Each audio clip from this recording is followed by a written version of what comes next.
మెలనైన చలనైన స్వరము ద్వారా మీరు మాతో మాట్లాడని ఉంటున్నందుకై మీకే వందనములు స్తుతులు స్తోత్రాలు చెల్లిస్తూ ఉంటున్నాము తండ్రి. మాకు చాలని దేవుడిగా ఉన్న మా నాయకుడా మీకే వందనాలు. ఆకాశముని సింహాసనము, భూమిని పాదపీఠము తండ్రి. నీ పాదాల దగ్గరికి వచ్చి ఉంటున్నాం అయ్యా. నీకు వందనములనైనా. ఎందరికో లేనటువంటి భాగ్యం మాకు దయచేశావు.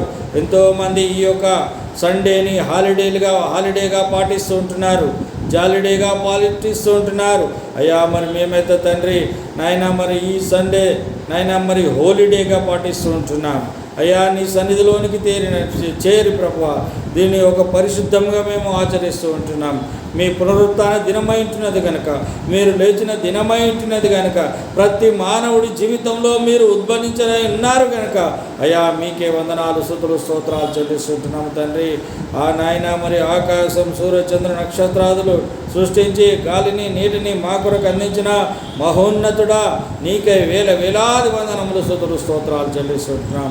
మాకు చాలిన దేవుడిగా ఉండి మమ్మల్ని నడిపిస్తూ ఉంటున్నావు, అనుదినం మాతో కూడా ఉంటున్నావు తండ్రి. నీకే వందనాలు స్తుతులు స్తోత్రాలు చెల్లిస్తూ ఉంటున్నావు. మీ మేలనైన చలనైన స్వరము ద్వారా మాతో మాట్లాడండి. ఇంకరు ఎవరైనా బిడ్డలు ఆశకొని రావాలని ఉంటే వారిని త్వరపెట్టి నడిపించండి ప్రభా. మీకే వందనములు స్తుతులు స్తోత్రాలు చెల్లిస్తూ ఉంటున్నాం.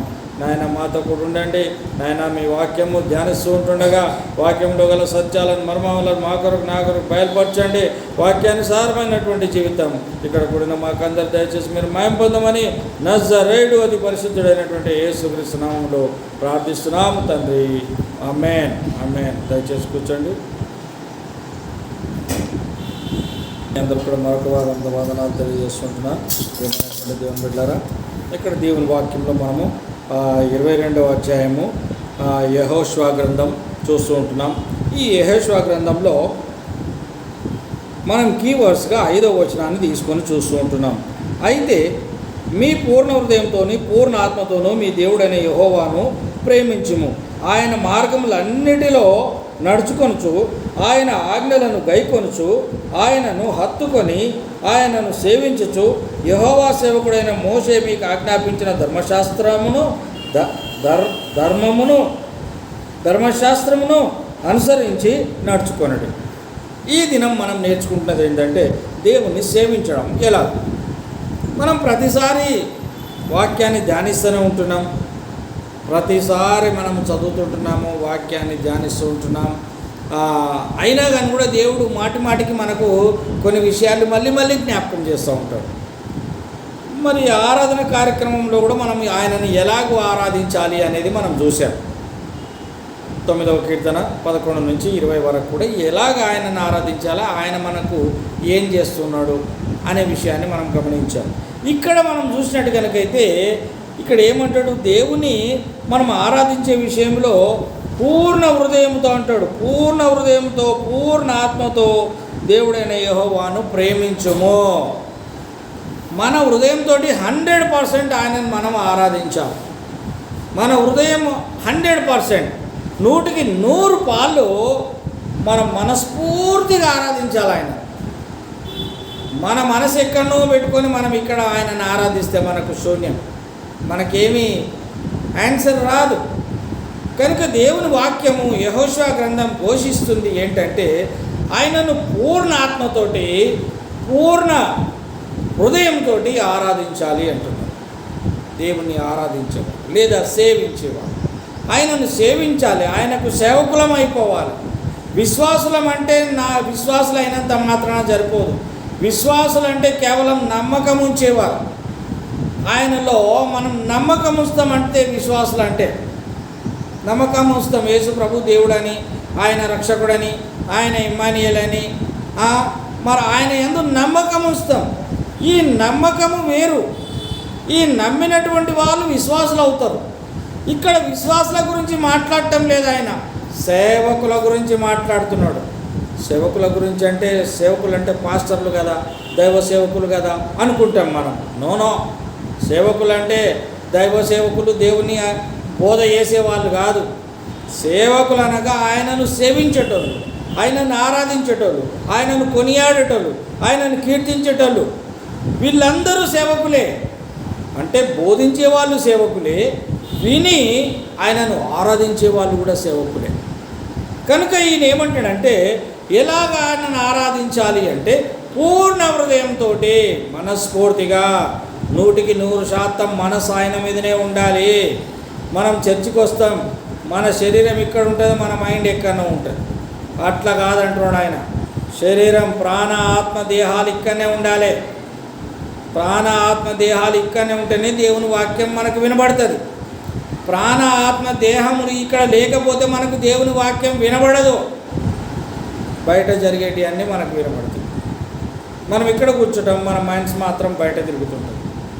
అందుకే ఇక్కడ యెహోషువ ఏమంటాడంటే యేసుని ఆరాధించేటటువంటి వాళ్ళు 100% ఆరాధించాలి, మనస్ఫూర్తిగా ఆరాధించాలి, హృదయపూర్వకంగా ఆయనను సేవించాలి అంటున్నాడు. కనుక ప్రియమైనటువంటి దేవుని బిడ్డలారా, నెంబర్ 1 మనం ఏం చేయాలి అంటే ఆయనను పూర్ణ హృదయంతో, పూర్ణ ఆత్మతోటి ఆయనను మనము సేవించాలి. అలాగూ సేవించినటువంటి బిడ్డలకు మంచి ఆన్సర్ ఉంటుంది, మంచి సమాధానం ఉంటుంది.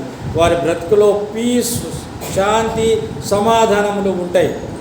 ఒకవేళ హృదయపూర్వకంగా ఆరాధించనోళ్ళు, సేవించనోళ్ళు ఎవరైనా ఉంటే వారికి సగమే ఉంటుంది దేవుని ఆశీర్వాదాలు, పూర్తిగా ఉండదు. ఏది విత్తునో అదే కోయినో అని వాక్యం సెలవిస్తుంది. నువ్వు ఎంతైతే విత్తుతావో అంతనే కోస్తావు. అది దేవుని వాక్యం. అది నెంబర్ 1 చూస్తూ ఉంటున్నాం మనం. తర్వాత ఏమంటాడంటే ఇదే యెహోషువ గ్రంథం 24వ అధ్యాయం 14వ వచనంలో నిష్కపటముగా దేవుని సేవించాలి. కయ్యూను ఎలా సేవించాడు?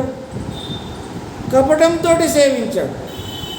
దేవుడు చెప్పాడు కదా, తప్పదని చెప్పేసి ఆయన అర్పణలు తీసుకొచ్చాడు. కానీ ఏబేలు అలాగే తీసుకురాలేదు, మనస్ఫూర్తిగా అర్పణలు తీసుకొచ్చాడు, మనస్ఫూర్తిగా దేవుణ్ణి సేవించాడు. కయ్యూను అలాగూ సేవించలేదు. ఈ ఏబేలు మనస్ఫూర్తిగా సేవించాడు కనుక ఆయనను దేవుడు దీవించాడు, ఆశీర్వదించాడు, తొందరగా జ్ఞాపకం చేసుకున్నాడు. దేవునికి స్తోత్రం. కయ్యూను అలా కాదు, ఆయన దేశ దిమ్మరి అయిపోయాడు, ఎక్కడనో చనిపోయాడు. ఎందుకు? నిష్కపటముగా దేవుణ్ణి ఆరాధించలేదు, కపటముతో ఆరాధించాడు. ఎవరు? కయ్యూను. కనుక ప్రియమైనటువంటి దేవుని బిడ్డలారా, దేవుని సంగమా, మనము దేవుణ్ణి సేవించే వాళ్ళముగా నిష్కపటముగా సేవించాలి. కపటం ఉండొద్దు దేవుని మీద. యేసయ్య అంటే గొప్పోడు, ఆయన రక్షకుడు, ఆయన మనల్ని ప్రేమించేవాడు, రక్షించేవాడు, మనల్ని నడిపించేవాడు. ఇవన్నీ మనము మన అనుభవంలోనికి తీసుకుంటే మనం ఆయనను యథార్థంగా ప్రేమిస్తాం, యథార్థంగా సేవిస్తాం, యథార్థంగా ఆయనను ఆరాధిస్తాం మనం. అది రెండవదిగా. మొదటిదిగా పూర్ణ హృదయంతో, పూర్ణాత్మతోటి సేవించాలా. రెండవది నిష్కపటముగా సేవించాలి. ఆయన లోపల ఒకటి పెట్టుకొని మీదికోటి ఏదో మా ఫ్రెండ్ వచ్చాడు కదా, ఫ్రెండ్ తోటి నేను వచ్చాను అట్టగా. ఫ్రెండ్ తోటి నువ్వు రాకపో, మా ఫ్రెండ్ వచ్చాడు, మా ఫ్రెండ్ తోటి నేను వచ్చిన, మా ఫ్రెండ్ ఆరాధిస్తాడు, నేను కూడా ఆరాధిస్తా, నేను కూడా సేవిస్తా, నేను కూడా ప్రార్థిస్తా, అట్లా కాదు. నీ అంతలను ఎట్లా నీ అంతలను అంటే మొదటి దినవృత్తాంతములలో 28:9 ఏమని ఉంటుందంటే మనఃపూర్వకంగా సేవించాలి అన్నాను కదా, పైన చెప్పాను కదా. మనస్ఫూర్తిగా దేవుణ్ణి సేవించాలి. నామమాత్రంగా మందిరానికి రావడం, నామమాత్రంగా దేవుణ్ణి ఆరాధించడం, నామమాత్రంగా వాక్యం వినడం పోవడం అవన్నీ సున్నా. ఒకవేళ అలాగ ఉన్నట్టు కనుకైతే మందిరానికి రాకపోవడం బెటర్. అందుకే అంటాడు ఆయన, మనఃపూర్వకంగా ఆయనను మనము సేవించాలి. అలాగునే ఇంకొక మాట, కృతజ్ఞతతో సేవించాలి. ఆయన మనము కృతజ్ఞత కలిగి సేవించాలి. కృతజ్ఞత లేని వారముగా ఉండకూడదు అంటాడు. కృతజ్ఞతతో ఆయనను సేవించాలి. ఇదే యెహోషువ గ్రంథంలో 24వ అధ్యాయం 14వ వచనాన్ని చూస్తాం మరొకసారి. ఎక్కడ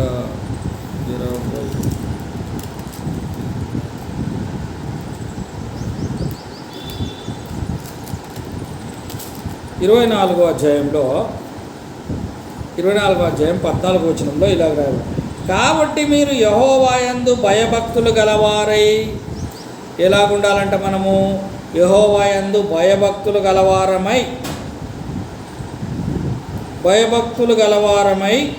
ఆయనను నిష్కపటముగా సత్యముగాను సేవించుచు మీ పితరులు నది అద్దరిని ఐగుప్తులో సేవించిన దేవతలను తొలగిదోసి యెహోవానే సేవించుడి. మన పూర్వీకులు మరి వేరే వేరే దేవుళ్ళని ఆరాధించి ఉన్నారు. ఇక్కడ యెహోషువ అంటున్నాడు, మీ పూర్వీకులు మీ తాతలు ముత్తాతలు ఏం చేసిరో వాళ్ళనందరినీ పక్కకు పెట్టండి, వాళ్ళ దేవతలను పక్కకు పెట్టండి, వాళ్ళ దేవత విగ్రహాలను పక్కకు పెట్టండి. మీరు ఏం చేయండి అనగా, మీరు యెహోవా యందు భయభక్తులు గలవారై ఆయనను నిష్కపటముగా సత్యముగా సేవించాలి. నిజంగా నిష్కపటం అంటే కపటము లేకుండా సేవించాలి, సత్యముతోటి సేవించాలి, అబద్ధాన్ని తీసేయాలి. సత్యం ఉండాలి మన బతుకులో, మన జీవితంలో. అసత్యములో ఉండి మనము యేసయ్యను సేవించలేము కనుక సత్యంతో సేవించాలి. ఎందుకు సత్యముతో అంటే ఆయన ఏమంటాడు?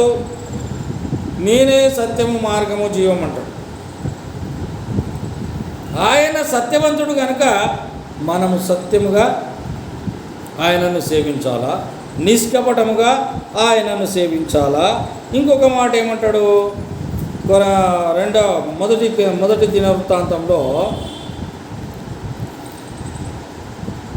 దినవృత్తాంతంలో ఏమంటున్నాడంటే 28:9 మొదటి దినవృత్తాంతములు 28:9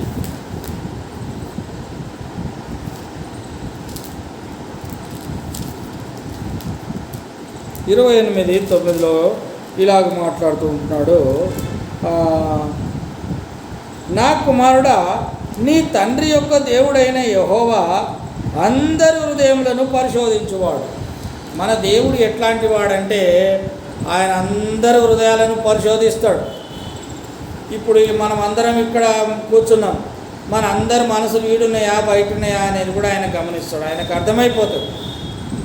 అందరి హృదయాలను పరిశోధించువాడు, మన ఆలోచనలను మన సంకల్పములను కూడా ఎరిగినవాడు. మనం ఏం ఆలోచిస్తున్నామో తెలుసు ఆయనకి, మనము ఏమి ఆలోచించబోతున్నామో తెలుసు ఆయనకి. అదే మాట్లాడుతున్నాడు, నీ తండ్రి యొక్క దేవుడైన యెహోవా అందరి హృదయాలను ఎరిగినటువంటి వాడు, పరిశోధించేటటువంటి వాడు. మన ఆలోచనలు ఆయనకు తెలుసు, మన సంకల్పములు ఆయనకు తెలుసు. నీవు ఆయనను తెలుసుకొని హృదయపూర్వకముగా మనఃపూర్వకముగా ఆయనను సేవించుము. ఆయనను వెదకిన ఎడల ఆయన నీకు ప్రత్యక్షమగును.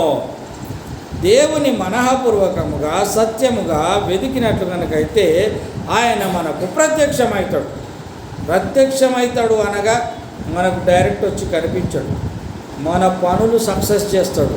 అప్పుడు మనం అర్థం చేసుకోవాలి, యెహోవా నాతో ఉన్నాడు, దేవుడైన యేసు నాతో ఉన్నాడు అనేది మనం అర్థం చేసుకోవాలి. ఆ విధంగా ఏమంటాడు? పూర్ణ హృదయంతో ఆయన ఆరాధించాలి, నిష్కపటంతో సత్యంతో ఆరాధించాలి, మనస్ఫూర్తిగా ఆరాధించాలి, కృతజ్ఞతతో ఆరాధించాలి. ఇదే 2వ దినవృత్తాంతంలో చూస్తాం మనం, కృతజ్ఞతతో ఎలాగో ఆరాధించాలి అనే విషయం. కృతజ్ఞతతో 2వ దినవృత్తాంతములు 33:16 ఇలాగ మాట్లాడుతూ ఉంటున్నాడు. ఏమంటున్నాడు? ఇదియుగాక అతడు యెహోవా బలిపీఠమును బాగు చేసి దాని మీద సమాధాన బలులను కృతజ్ఞతార్పణలను అర్పించుచు ఇశ్రాయేలీయుల దేవుడైన యెహోవాను సేవించుడని యూదా వారికి ఆజ్ఞ ఇచ్చెను. ఏం చేస్తూ ఉంటున్నారు ఇక్కడ? మరి ఆయన యందు నమ్మకం ఉంచిన వాళ్ళు, ఆయనను సేవించేవాళ్ళు చేయవలసిన ప్రక్రియ ఏంటిదనగా, ఇక్కడ ఏమంటాడు? యెహోవా బలిపీఠమును బాగు చేసి అనగా ఇప్పుడు ఉన్నటువంటి సంఘములలో ఎక్కడైనా ఏవైనా కొదవలుంటే ఆ కొదవల విషయంలో మనం చెయ్యాలి పని. సపోజ్ మన మందిరంలో ఏదైనా లేదేమో అది మనము తెచ్చిపెట్టాలి, మన మందిరములో అది మనము తెచ్చిపెట్టాలి. మనకు పిఏ సిస్టమ్ లేదు, పిఏ సిస్టమ్ తీసుకొని పెట్టాలి. దేవుడు ఆజ్ఞ. లేదా పుస్తకాలు లేవు, పాటల పుస్తకాలు తేవాలి, లేదా మందిరంలో బెంచీలో కుర్చీలో ఫ్యాన్లో ఏవైతే లేవో ఇక్కడ ఏమంటాడంటే మందిరంలో ఆయన బాగు చేసి అంటాడు. బాగు చేసి, బలిపీఠమును బాగు చేసి అనగా ఆనాటి ధర్మశాస్త్ర ప్రకారంగా బలిపీఠమును బాగు చేసి, బలిపీఠాన్ని బాగు చేశారు. అంటే అది అప్పుడు ఒక కాలంలో నెహెమ్యా టైంలో ఆ మందిరం కూల్చివేయబడ్డది కనుక అక్కడ బలిపీఠం బాగు చేయాలని చెబుతున్నాడు. ఇప్పుడున్నటువంటి మందిరాల్లో ఏం చేయాలి అంటే మందిరం అభివృద్ధి కొరకు మందిర కార్యక్రమాలలో పాల్పంచుకోవాలా. అది ఎట్లా? కృతజ్ఞతతోటి, దేవుని మీద కృతజ్ఞత ఉండాలి, మనకు చేయాలి. ఇదిగాక అతడు బలిపీఠం బాగు చేసి దాని మీద సమాధాన బలులను కృతజ్ఞతార్పణలు అర్పించుచు ఇశ్రాయేలు దేవుడని యెహోవాను సేవించడని యూదా వారికి ఆజ్ఞ ఇచ్చాను. అక్కడ యూదా వారికి ఆజ్ఞ ఇవ్వటం అనగా ఇప్పుడున్నటువంటి మన ప్రజలు, క్రైస్తవులైనటువంటి వారు మందిరానికి వచ్చేటటువంటి వారికి ఆజ్ఞ ఏంటిదంటే మందిర బాగోగులు మందిరంలోకి వచ్చిన వాళ్ళు చూసుకోవాలి. దేవుణ్ణి ఆరాధించడానికి వచ్చిన వాళ్ళు మందిర బాగోగులు కూడా చూసుకోవాలి. అది కృతజ్ఞతాపూర్వకంగా, థ్యాంక్స్ గివింగ్. దేవుడు నీకు ఏదో మేలు చేశాడు, మర్చిపోవద్దు. ఆ మేలు గుర్తుపెట్టుకోవాలి. గుర్తుపెట్టుకొని దేవునికి మొక్కుబడి చెల్లించాలా. ఆ మొక్కుబడియే దేవుని సేవలో ఏదో ఒక రకంగా నువ్వు పంచుకోవాలా. అది నీకు ఆశీర్వాదము అని వాక్యం సెలవిస్తూ ఉంటున్నది. ప్రియమైనటువంటి దేవుని బిడ్డలారా, ఆ విధంగానే కీర్తనల గ్రంథం 2వ కీర్తనలో 11వ వచనాన్ని చూస్తాం మనము.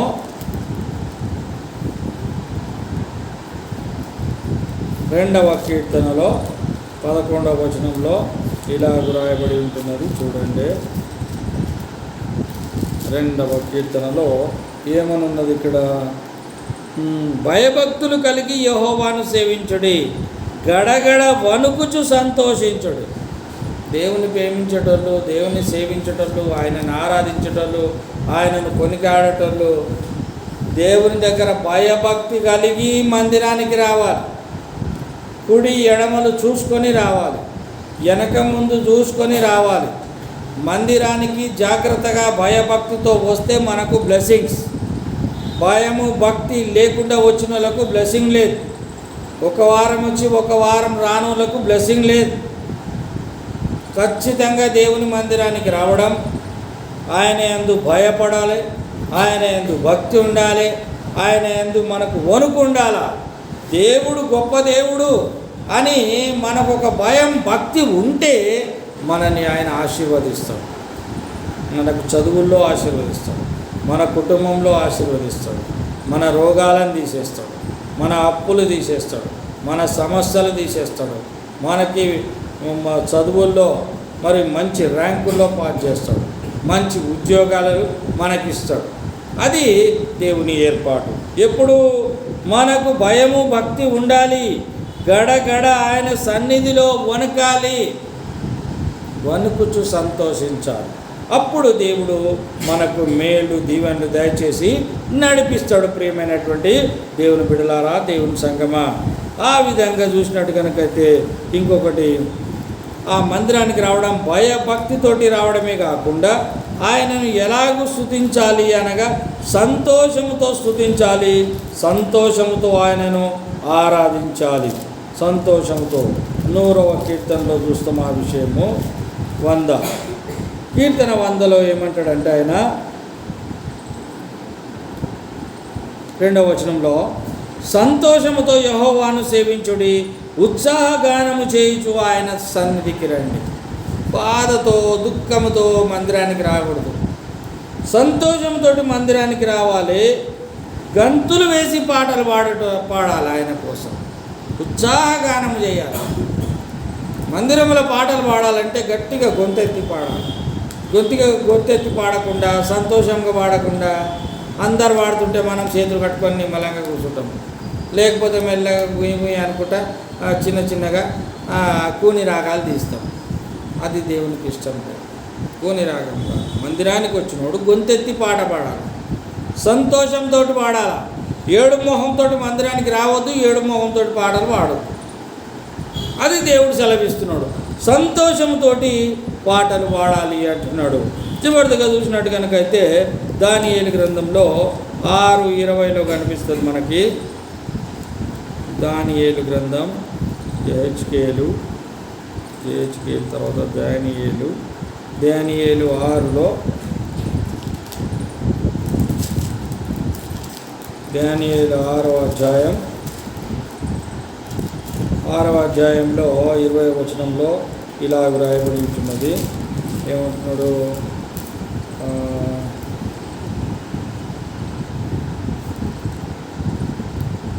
అతడు గుహ దగ్గరకు రాగానే దుఃఖస్వరముతో దానియేలును పిలిచి, జీవము గల దేవుని సేవకుడవైన దానియేలు, నిత్యము నీవు సేవించుచున్న నీ దేవుడు నిన్ను రక్షింపగలిగనా అని అతనిని అడిగాను.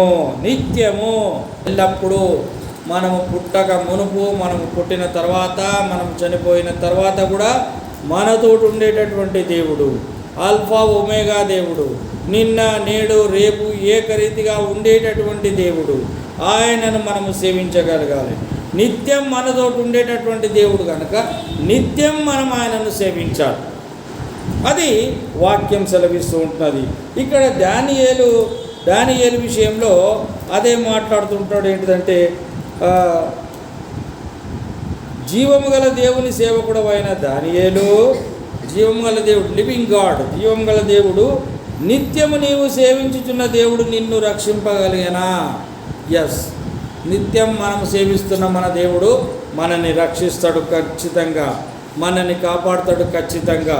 కనుక ప్రియమైనటువంటి దేవుని బిడ్డలారా, దేవుని సంగమా, మనము గమనించదగినటువంటి విషయం ఏమనగా, ఆయనను మనము ఎలాగూ సేవించాలి, ఎలాగూ ఆరాధించాలి, ఎలాగూ స్తుతించాలి అనే విషయంలో 100% స్తుతించాలి. ఆయనను హృదయపూర్వకంగా పూర్ణాత్మతోటి స్తుతించాలా.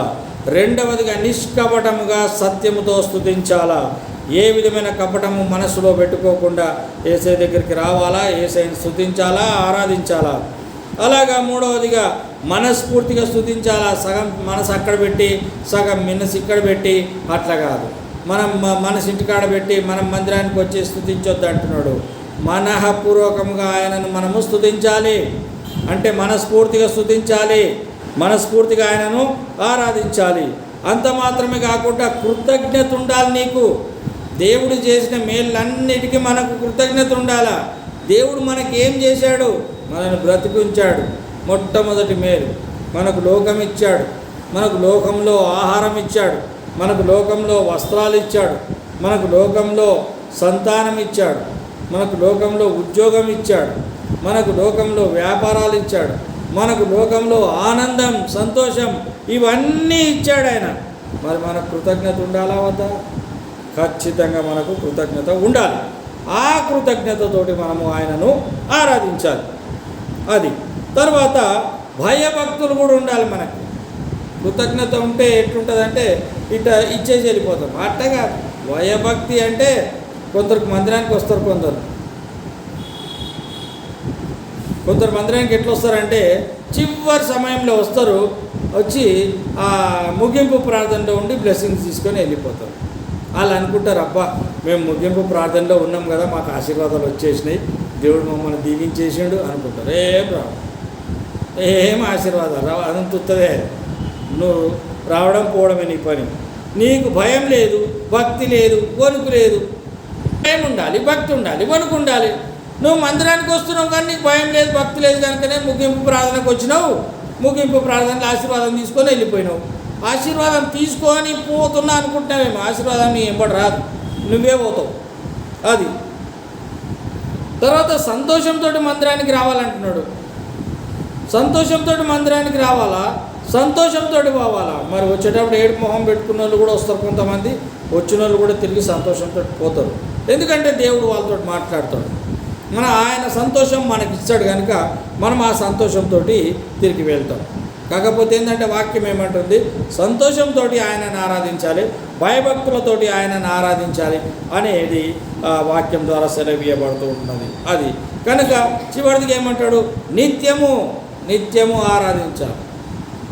నిత్యము ఆరాధించాలి. ఆదివారం ఆరాధిస్తాంలే, ఇక రోజు ఎందుకు ఆయనను సేవించడం, రోజు ఎందుకు ప్రార్థించడం, రోజు ఎందుకు వాక్యం చదవడం అవసరమా?